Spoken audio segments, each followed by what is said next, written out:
Imagine waking up and the first thing you see is a price tag on your wrist. It says your hour is worth $8 or $12 or maybe $30. And that's not your hourly wage.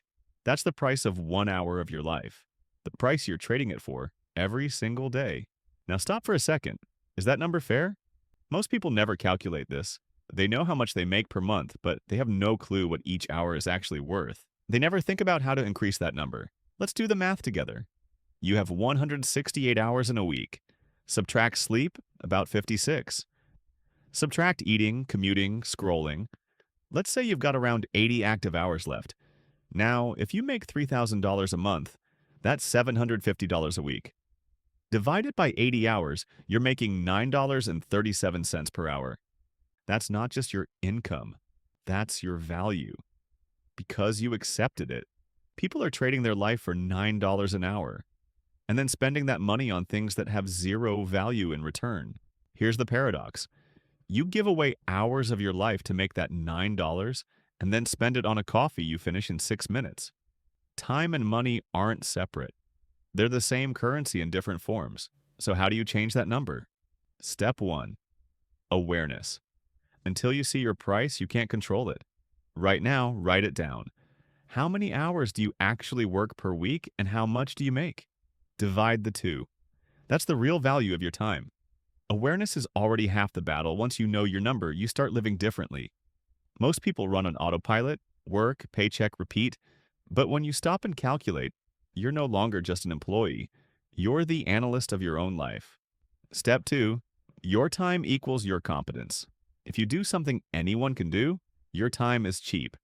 If you do something few people can do, your time becomes expensive. High income doesn't come from luck. It comes from rare skills. People don't pay for hours, they pay for value. If you copy others, it's cheap. If you create something original, that's expensive. Learn to be irreplaceable. Think of yourself like a product. The more generic you are, the lower your price. The more unique you are, the less competition, and the more you're worth. Step 3. Scalability. If your income is 100% tied to how many hours you work, you're stuck. But if your knowledge, product, or system works while you sleep, your hour starts to be worth more. This is called asymmetric output. One person works 8 hours and makes $100. Another works 2 hours, but their online course brings in $1,000. Not because they're better, but because they didn't tie their time to a single moment. You can build something in one day that earns money for months. That flips the whole game. Every skill you have is a potential asset. If you're good at talking, start a podcast.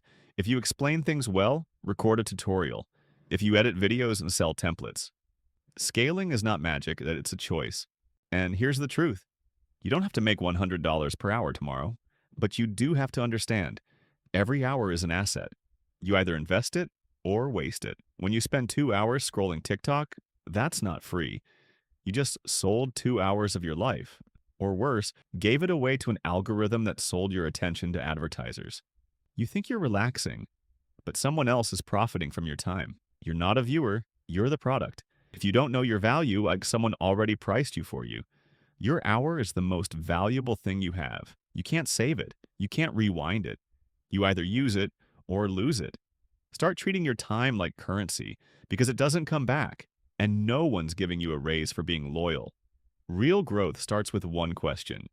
What is 1 hour of my life really worth? And an even better one, how do I raise that number every single month? Because every day is a transaction. And it's up to you whether you're selling yourself cheap or building a value that finally reflects who you actually are. But let's go deeper. Let's talk about opportunity cost, the hidden cost of how you spend your time. When you spend 1 hour doing something that doesn't move you forward, you're not just losing that hour.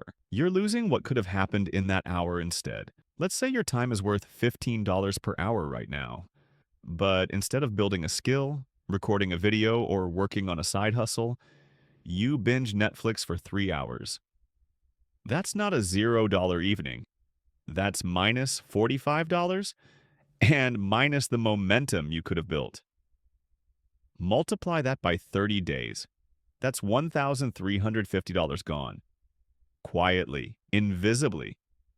And here's the painful part. Most people do this for years. and then wonder why nothing changes. That's why this question, what is 1 hour of my life worth, is dangerous. Because once you see the number, you can't unsee it. You start noticing how easily we give away our time, how we trade gold for crumbs. Think about your job, your habits, your goals. Are they increasing your value per hour or keeping you in the same loop? The richest people on the planet don't have more hours. They just use theirs differently. They spend 1 hour building a system that saves them $100, or 1 hour learning something that earns them 10 times more over time. And no, this doesn't mean you can't rest or scroll or take breaks. The goal isn't to become a machine. The goal is to be conscious of the trade you're making and decide if it's worth it. Because every hour of your life is an investment in your future, in your skills, in your freedom. You don't need more hustle. You need more intentional hours, hours that build, that multiply, that raise your value. So ask yourself next time you open your phone or say just one more episode, would I pay $20 for this moment? If the answer is no, then maybe, just maybe, it's time to start protecting your hours like your life depends on it.